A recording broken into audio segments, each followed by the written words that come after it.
This paper is about two Lutenists active in Italy during the lifetime of Machiavelli.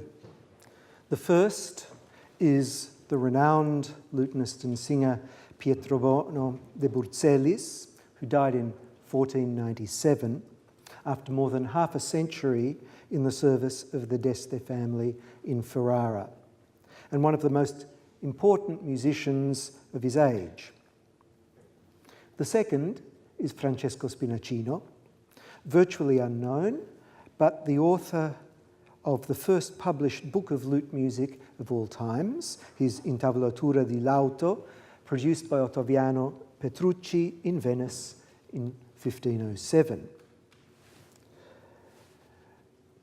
I'm going to avoid talking about luxury and music as luxury.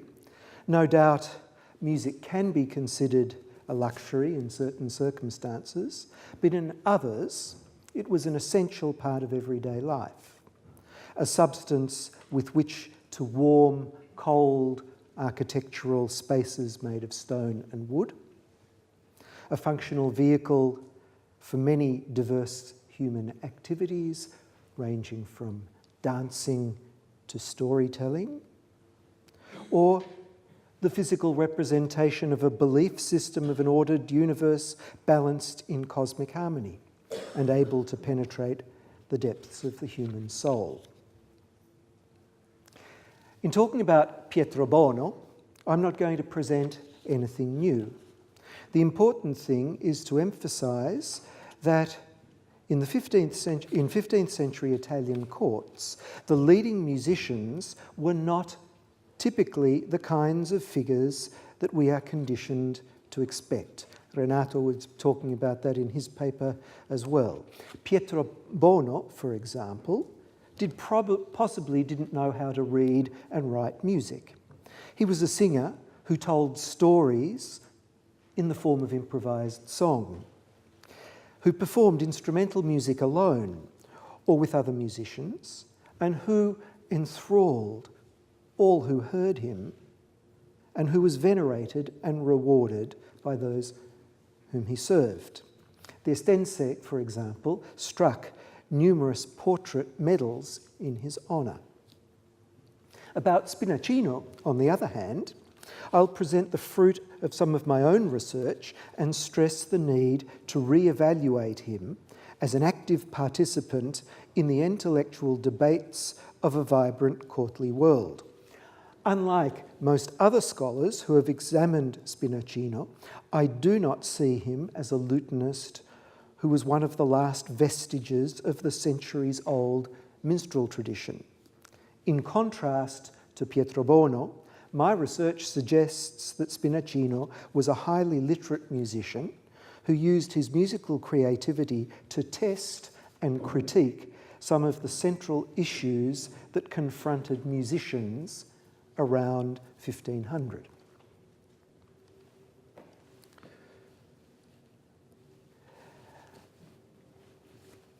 Pietrobono, more commonly known as Pietrobono del Chitarrino, is a well-known name amongst students of Quattrocento Italy, but I'm not sure that his significance is fully appreciated. It's worth quoting Lewis Lockwood from his 1984 monograph, Music in Renaissance Ferrara. On Pietrobono, he says, "Not a note of his music is preserved, yet he is beyond doubt one of the most important figures in all of 15th century music, certainly in Italy. Only the tendency of modern historiography to base its views entirely on written sources rather than on these in relation to the larger landscape in which they emerge could prevent our seeing Pietrobono in his domain as a figure comparable to the greatest polyphonic masters of the period." Pietrobono lived 80 years, most of it as a professional musician, a lutenist and a singer. Most of his career was spent in the service of the Este, mainly in Ferrara, but also on secondment in Naples, Milan, Mantua, and Hungary. He served Leonello d'Este in the 1440s, Borso d'Este in the 1450s and the 1460s, and Ercole I from 1471. He was still on the payroll in his early 70s, and he died in Ferrara in 1497. Of course, what everyone would love to know is, what did he sound like? How did he play? How did he sing? Could he read music? Did he play composed polyphonic music or just his own music? Lockwood's general answer is sober. Pietrobono represents the confluence of three musical traditions: the tradition of lute playing, of improvisational singing, of narrative verse in the vernacular, and of polyphonic song. But from the documentary evidence, it can be shown that he sang, played the lute and the gittern, which is there in the picture. That's why the picture's there, which is called the chitarra in Italian, from whence he got his nickname Il Chitarrino. He played solo music on the lute, duos, and sang to his own accompaniment or with an ensemble.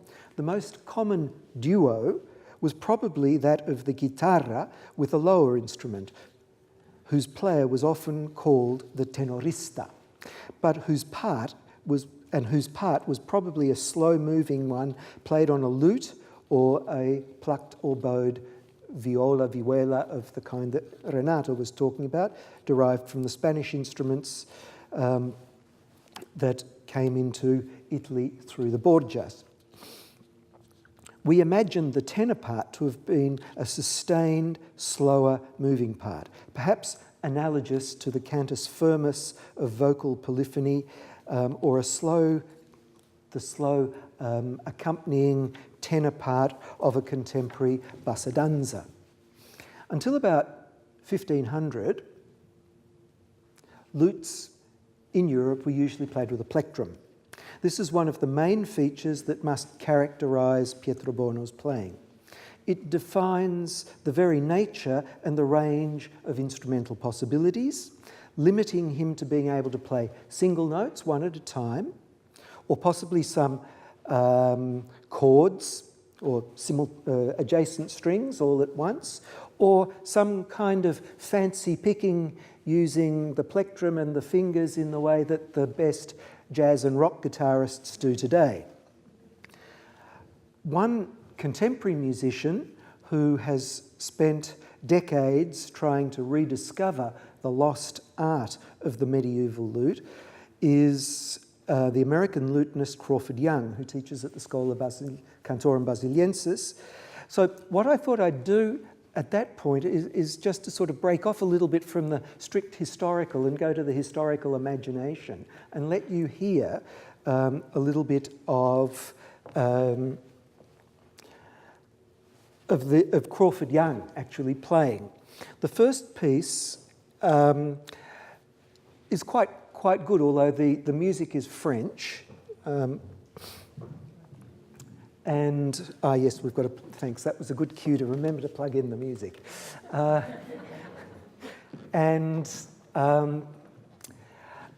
this is a duo that uses a lute and a bowed vihuela, and comes from the Faenza manuscript, that was written out in this kind of style that we think that Pietrobono would have played in.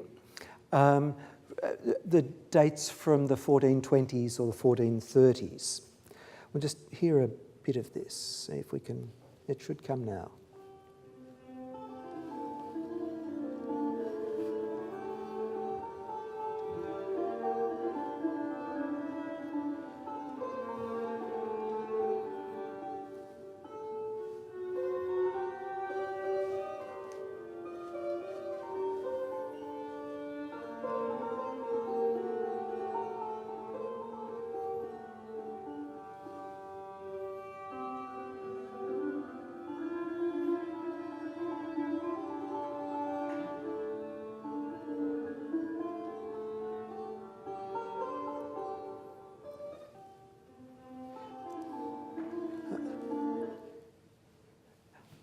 We're guessing, but that's probably somewhere along the lines. Although if he were playing the chitarra, probably the sound of the plucked strings would have been much higher.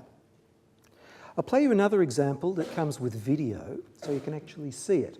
In this one, Crawford Young is playing a piece from the Turin manuscript that was prepared around 1400 at the or before at the court of Pierre Lusignan in Cyprus, and again he's playing with a long quill of the kind that you see in the paintings that's held here between the fingers, and he's combining a number of these various kinds of fairly sophisticated plucking techniques. And obviously someone like Pietrobono, to have acquired the reputation that he did, must have had a similar kind of musical sophistication.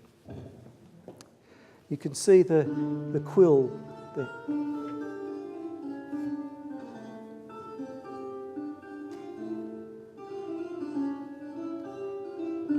You can hear he's actually playing a few bass notes as well as the melody parts.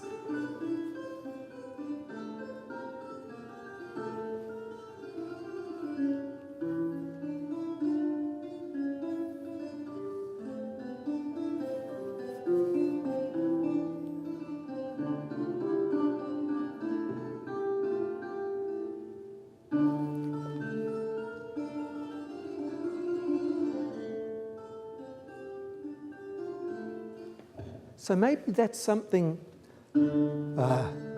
Sorry, that's what happens when. I won't go. Okay, and the lute that he was playing there, you'll see, is very similar to the one I brought today. The very sort of round kind of lute that was built in the 1480s, 1490s, and around 1500. So let me move now to Spinacino.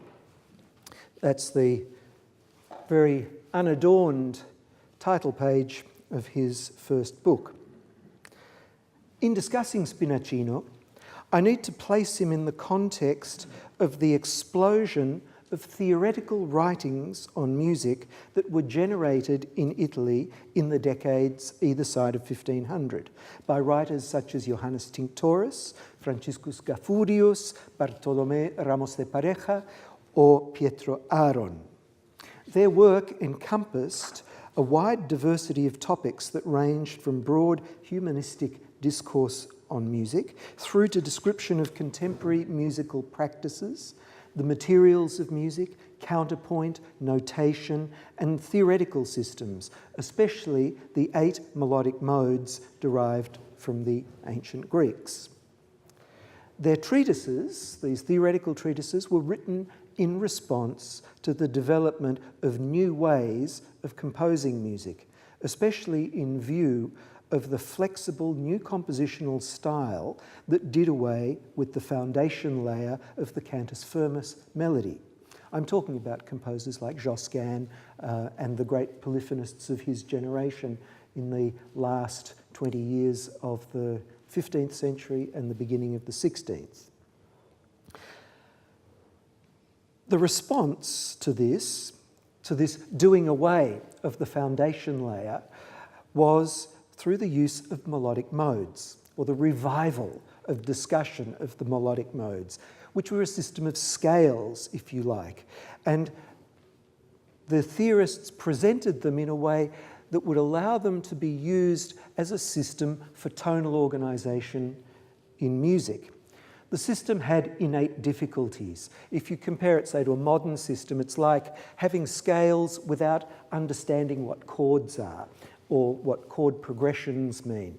And so this problem of making a system that was designed for classifying melodies, to make it function for classifying a complex polyphonic structure, was really difficult. It was difficult to explain.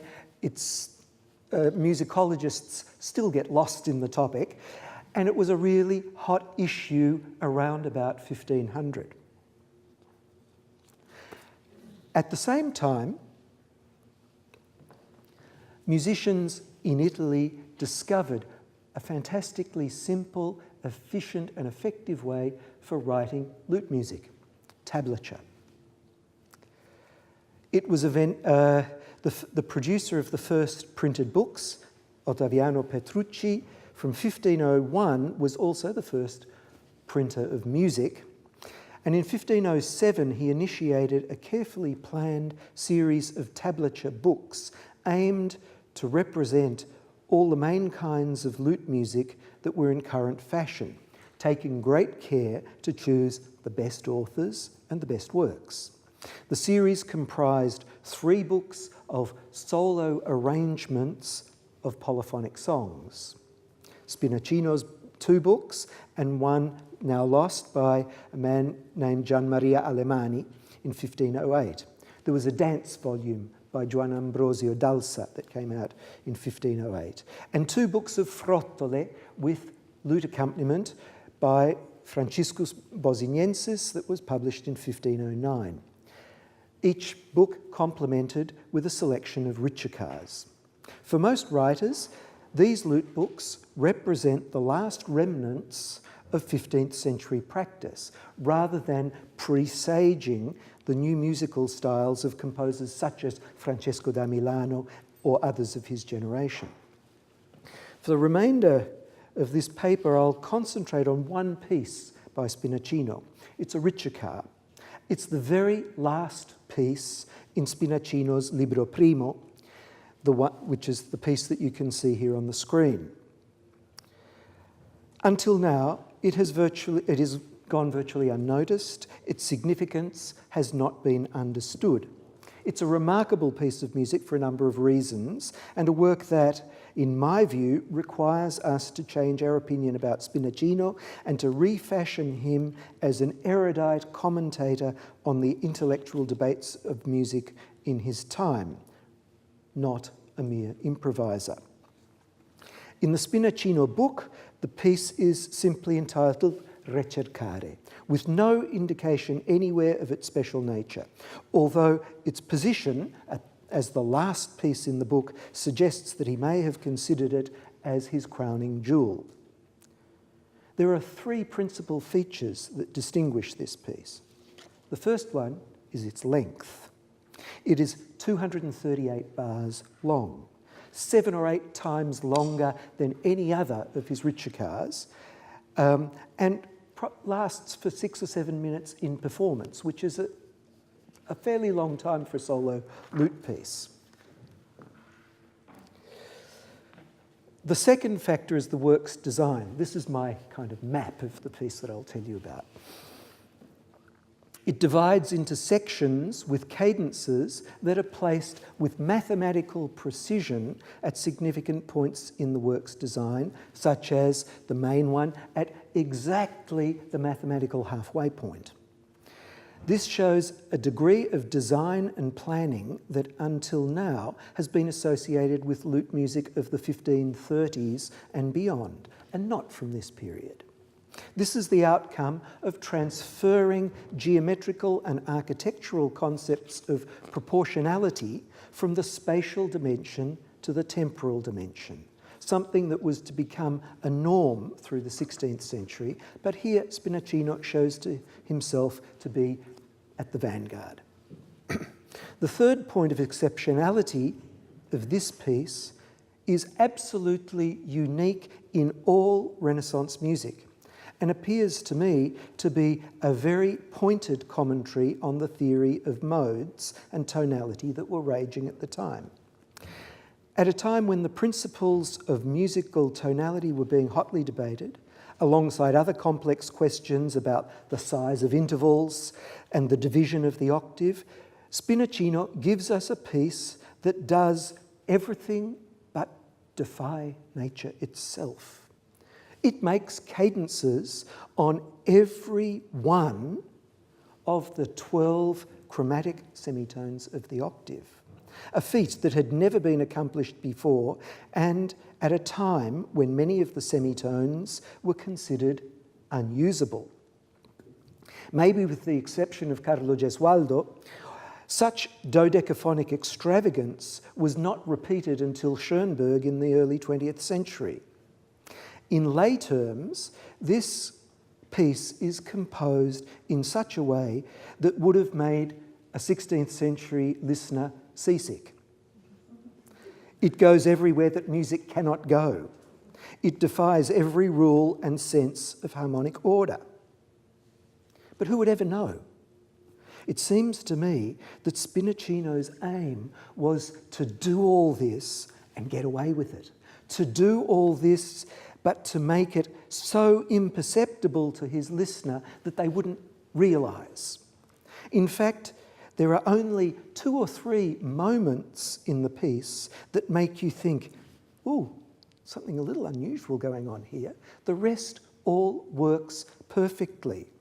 The piece is not a joke, but a very serious commentary on contemporary theory that not only criticises, but also demonstrates that there are possible alternatives, that gives a solution, as it were, to the problems being raised by the debates about the systems of musical theory at the time. Now, in this diagram, does that do the pointing? Is that the pointer thing? I don't know how to work it. What do I press?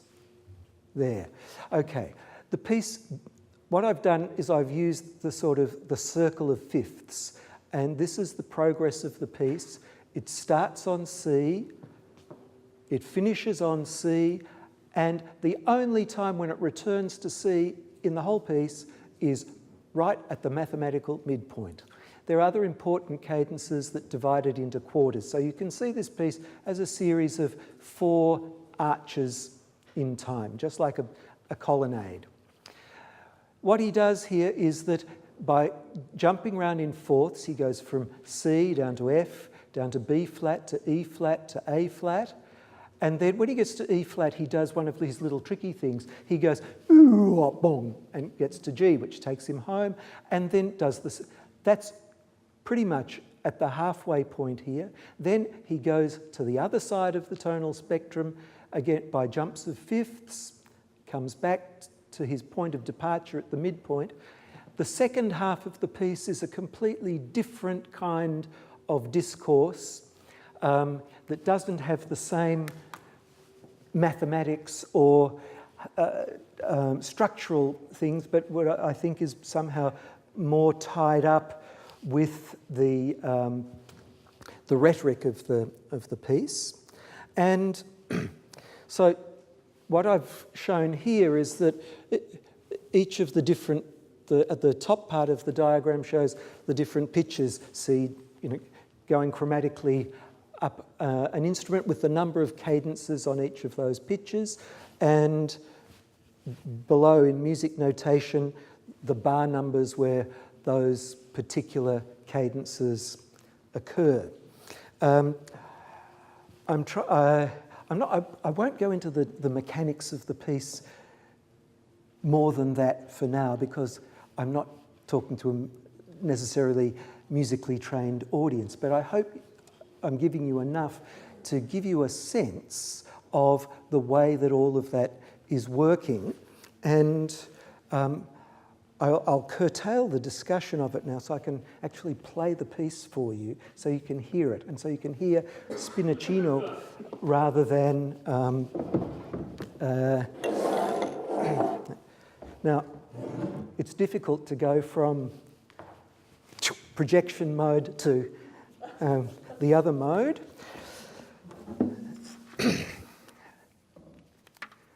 And so if anything goes wrong, this is not about me, it's about the music.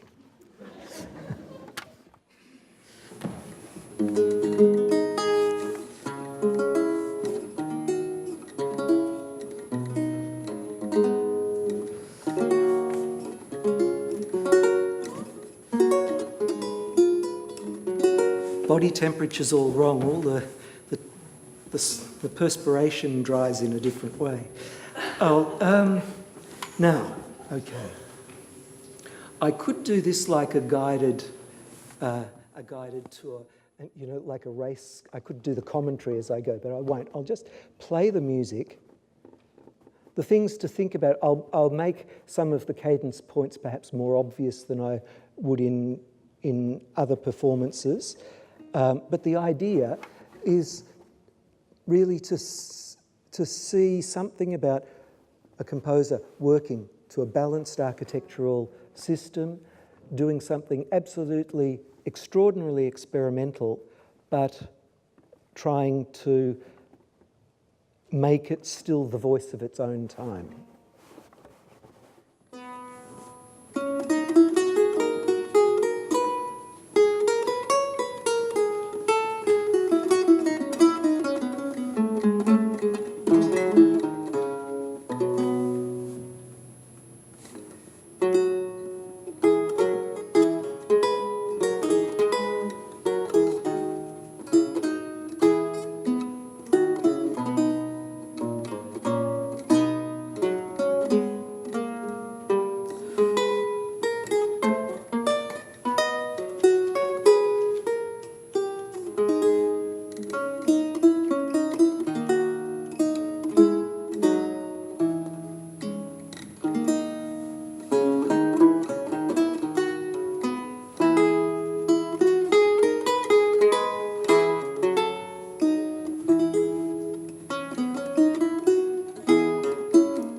The narrative dimension, thank you, I mentioned is the expressive result that comes from approaching musical composition from within the realm of humanistic rhetoric. Music can also be seen as a discourse that blends logic and emotion.